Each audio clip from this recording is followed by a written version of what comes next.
ठाईच बैसोणी करा एक चित्त आणि आवडीत अनंत.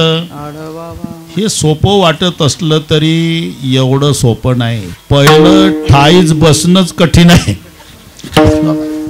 आता बसण्याचे कार्यक्रम संपले. आता नाही, आता खुर्च्या पाहिजे.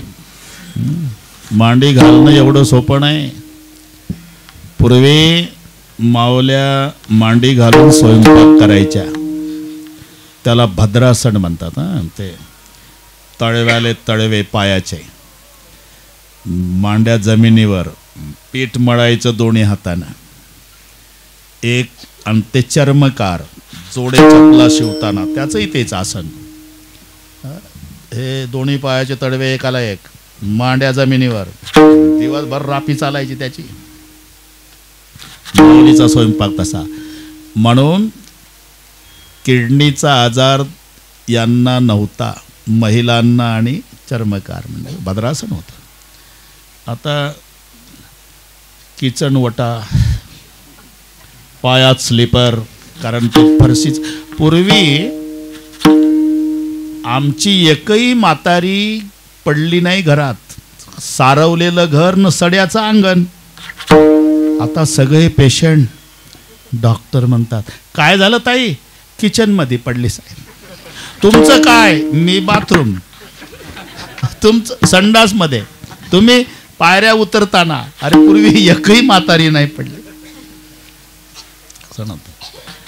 म्हणून बसणं कठीण आहे आता. ठाईचं बैसोणी. बसला तर एक चित्त त्याच्याही पेक्षा कठीण आहे. डोळे उघडे ठेवून जे दिसत नाही ते डोळे लावल्यावर दिसतं, एवढं लक्षात ठेवा.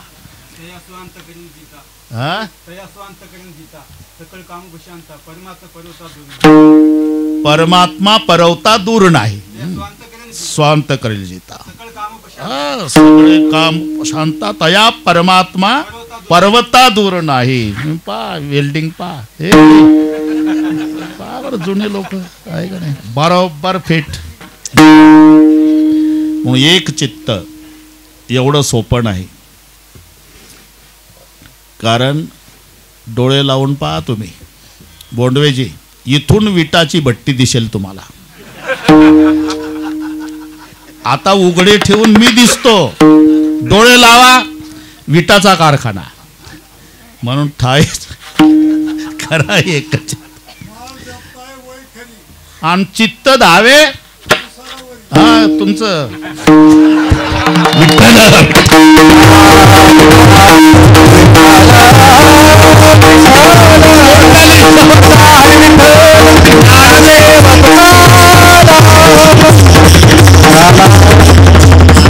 हे श्रोते भेटतात का पुन्हा आपल्याला 12 महिने? इथंच मजा आहे खरी. ठाईचं बैसोणी करा एक चित्त, आवडी अनंत आळवावा. इथे अनंत शब्द आहे, त्याचे दोन्ही अर्थ घ्यायचे. अनंत म्हणती माझे या स्वामी ते, अनंत गुण त्याते म्हणूनिया. जे नामदेवरायांनी ज्या शब्दाच्या व्याख्या दिल्या त्याच्यात अनंत शब्द आलेला आहे. विश्वंभर म्हणती माझे या स्वामी ते, पोषितो विश्वाते. विश्वाचं भरण करतो विश्वंभर. जगाला जीवन देतो जगजीवन. तुम्ही तो अभंग पहा. जगजीवन म्हणते माझे या स्वामी ते, जीवन जगा ते म्हणून या. केशव म्हणते माझे या स्वामी ते, हरतो क्लेशा ते म्हणून या. पतित पावन म्हणते माझे या स्वामी ते, उद्धरी पतिता ते म्हणून या. तसं अनंत म्हणती माझे या स्वामी ते, अनंत गुण त्या ते म्हणून.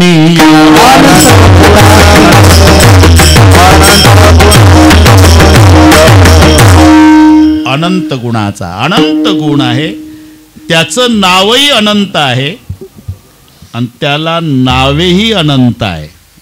मराठी आहे. अनंत म्हणजे पुष्कळ होते. पुष्कळ नाव आहे. आणि तुम्ही म्हणता आवडी अनंत आळवावा, इथपर्यंत ठीक आहे. पण त्याला जर हजारो नावं आहेत तर कोणत्या नावानं? महाराज म्हणता हजारो नावं असू द्या तरी मी सांगतो त्या नावानं. रामकृष्ण हरी विठ्ठल केशव, रामकृष्ण हरी विठ्ठल केशव, रामकृष्ण हरी विठ्ठल केशव, रामकृष्ण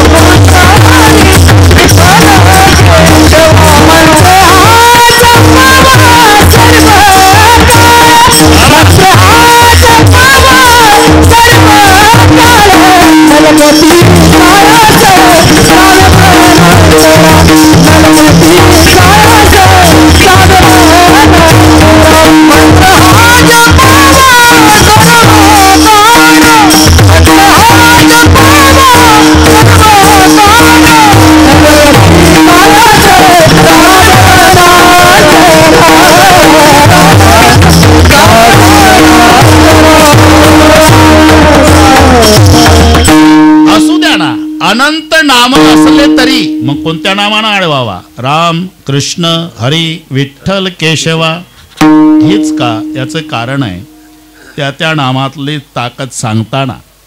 राम अस्मिन रमंती योगिनः, ज्याच्यात योगीही रममान होतात. नाहीतर राजा जनक योगी आहे. अग्नी माझी एक पाव जळे, पुराण चालू आहे ना, अग्नीत पाळ जळतो तरी पुराण सोडलं नाही. नामाला आणि रूपाला मिथ्या मानणारा राजा जनक आहे. पण आंबेराईत तिघजण उतरल्याचं कळालं. जनकाची आंबे देखी अनुपय एक अंबराई. आता नाही वाढवते. कौशिक अग्नी माझी एक पाव जळे हुंड मगाशीच. गाडी पुढच्या स्टेशनला गेली. आता काय ओढता साखळी? विठ्ठल विठ्ठल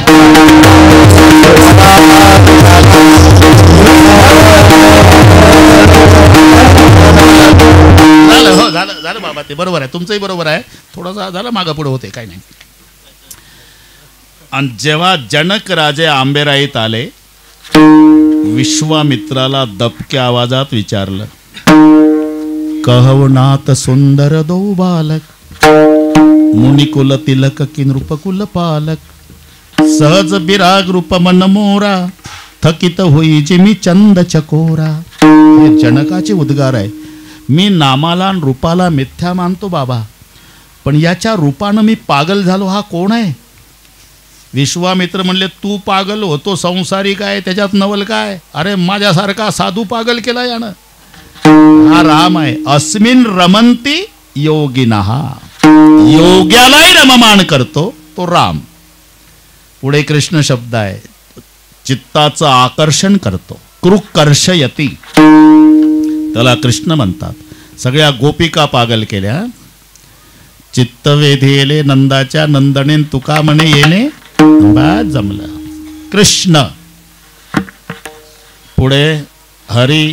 ही पूर्ण लाईन लक्षात आली ना? राम कृष्ण हरी.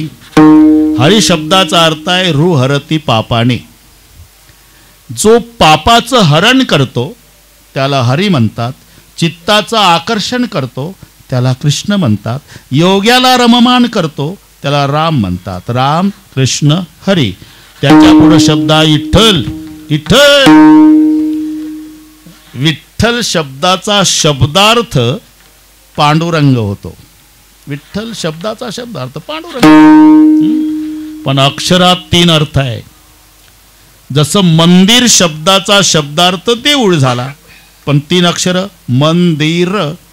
म म्हणजे मंगलता, दी म्हणजे दिव्यता, र म्हणजे रम्यता. मंगलता, दिव्यता आणि रम्यता या तिन्हीचं एकत्रीकरण त्याला म्हणतात मंदिर. तसं वी म्हणजे विधाता, ठ म्हणजे निळकंठ, ल लक्ष्मीकांत. हे अक्षरातली ताकद आहे.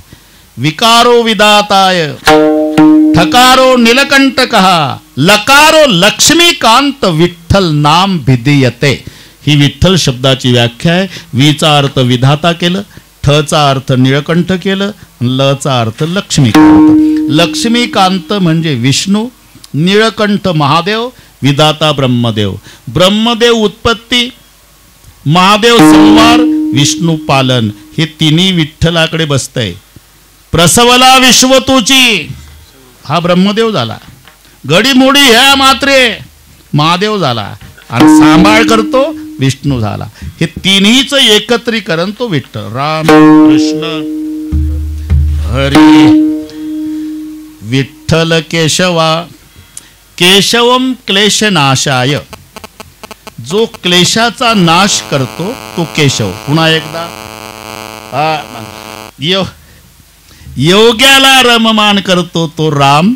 चित्ताचं आकर्षण करतो तो कृष्ण, पापाचं हरण करतो तो हरी, तिन्ही शक्तीचं एकत्रीकरण विठ्ठल आणि क्लेशाचा नाश करतो तो केशव. एवढं सामर्थ्य या नामात असल्यामुळे मंत्र हा जपावा सर्व.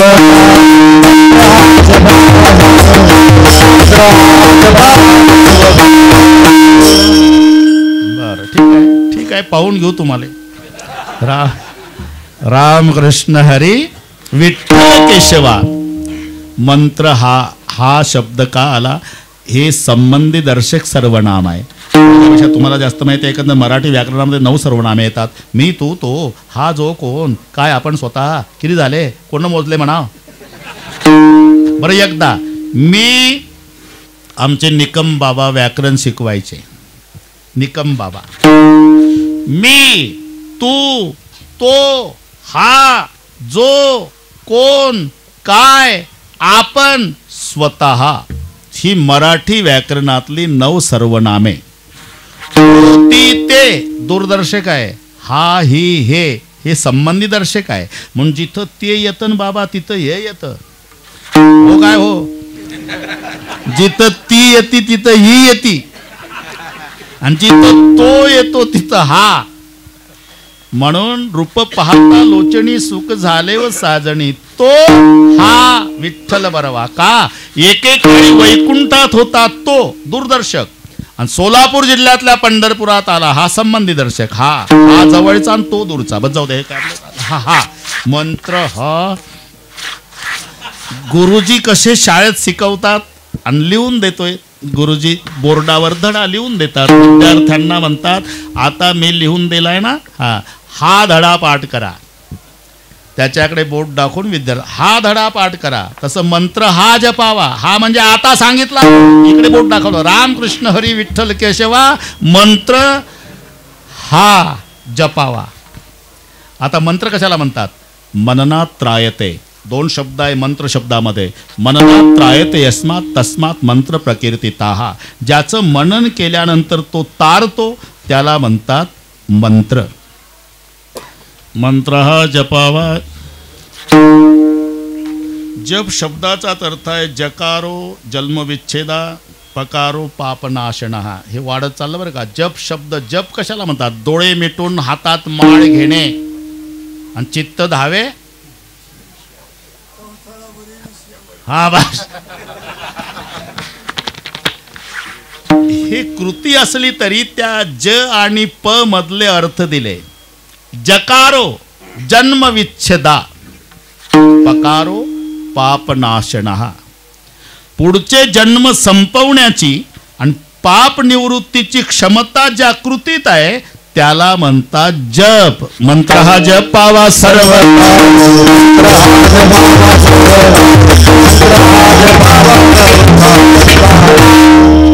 राम कृष्ण हरी विठ्ठल केशवा. मंत्र हा जपावा सर्व काळ. महाराज याच्यापेक्षा काही सोपं नाही का? अरे याच्यापेक्षा सोपं नाही. तुमचं खरं कशावरून? देवाची शपथ. यावी नाणिक असा पैसा धन, यावी नाणिक असा पैसा धन, यावी नाणिक असा पैसा धन, यावी नाणिक असा पैसा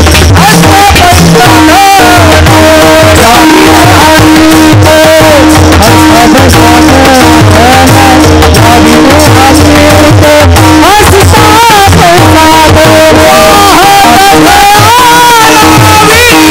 पैसा धन.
त्याच्यापेक्षा सोपं नाही. इथे साधन शब्दाला सोपा शब्द लावायचा, कारण पहिल्या चरणाला साधनला सोपं लागलंय. नाम संकीर्तन साधन पै सोपे. यापेक्षा साधन नाही. साधन तर कितीकच आहे, योग मार्ग, ज्ञान मार्ग आणि कर्म मार्ग, पण सोपं नाही. यापेक्षा सोपं नाही. म्हणून इथे नुसता साधन शब्द आला तरी महाराजांना म्हणायचं आहे यापेक्षा सोपं साधन नाही. त्याविना अनेक असता पै साधन म्हणजे सोपं. तुमचं खरं कशावरून, वाहत शान. एखाद्या गोष्टीचं सत्यत्व पटवून देण्याकरता प्रिय वस्तूची शपथ घालण्याची पद्धत आहे बरं का बाबा. विद्यार्थी विद्येची शपथ,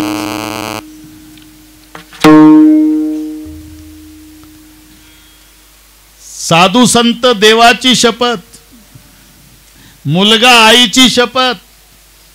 गुरुजीनं विचारलं, का रे फी नाही आणली रे, काल सांगितलं तुला. माझे पप्पा घरी नाही गुरुजी. काय लबाड बोलतो, नाही खरंच घरी. काय खोटं बोलतो, आईची शपथ, आईची शपथ, पप्पा घरी नाही. सत्यत्व पटवण्याकरता मुलगा आईची शपथ. जा घरी पैशान. आलं घरी, रडतच आलं. मम्मी म्हणली, का रे फी म्हणतात गुरुजी, तू सांगितलं नाही का पप्पा घरी नाही म्हणून. सांगितलं मम्मी. अरे सांगितलं नसेल, विद्येची शपथ मी सांगितलं. मम्मी जवळ विद्येची शपथ घालतं, गुरुजी जवळ मम्मीची शपथ घालतं.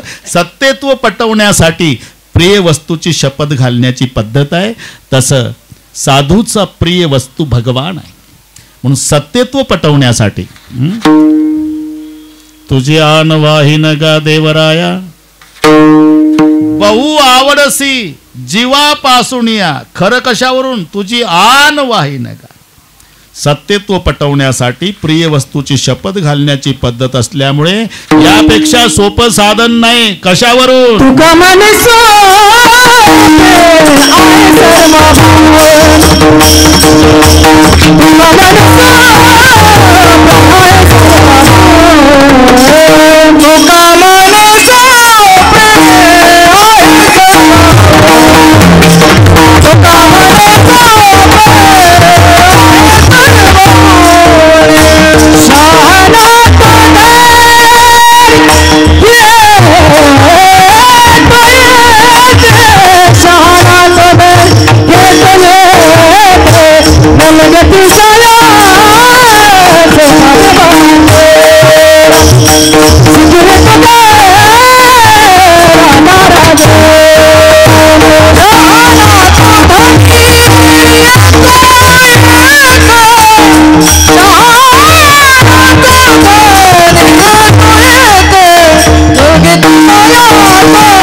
म्हणे सोपे आहे सर्वाहुनी. इथे जो शेवटच्या चरणात सर्वाहुनी शब्द आला तो पहिल्याला जोडायचा. पहिल्याला म्हणजे योग मार्ग, ज्ञान मार्ग, कर्म मार्ग, भक्ती मार्ग. भक्ती मार्गातले 9 प्रकार श्रवण, कीर्तन, स्मरण, पादसेवन, अर्चन, वंदन, दास्य, सख्य, आत्मनिवेदन. त्याच्यात कीर्तन भक्ती. कीर्तन भक्तीतले 4 प्रकार, रूप कीर्तन, गुण कीर्तन, लीला कीर्तन. हे नाम संकीर्तन सोपे आहे सर्वाहुनी.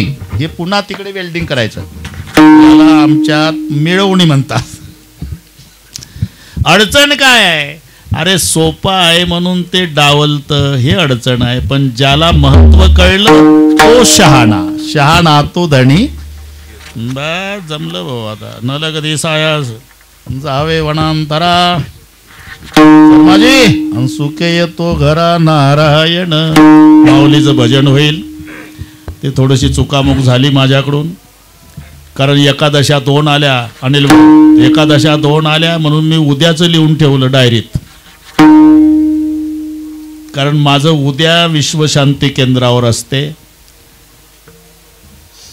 पण त्यांचा फोन आला, एकादशा 2 आल्यामुळे बाबा तुमची विश्वशांती केंद्रावरची तारीख 8, कारण 9ला एकादशी आहे. मग मी म्हटलं 7 शर्माजीची. तुम्ही फोन केला दुपारी, बाबा किती वाजता येत आहे? म्हटलं कुठं? आज कीर्तन. म्हटलं उद्या आहे. नाही छापलं, जाहीर सुद्धा झालं. म्हटलं मग रिकामाच आहे. म्हणून का उल्लेख केला? कदाचित कोणी माझं कीर्तन समजून तिथे येतील उद्या विश्वशांती केंद्रावर. ते परवा आहे 7 ते 9. 8 तारखेला हा ज्ञानेश्वर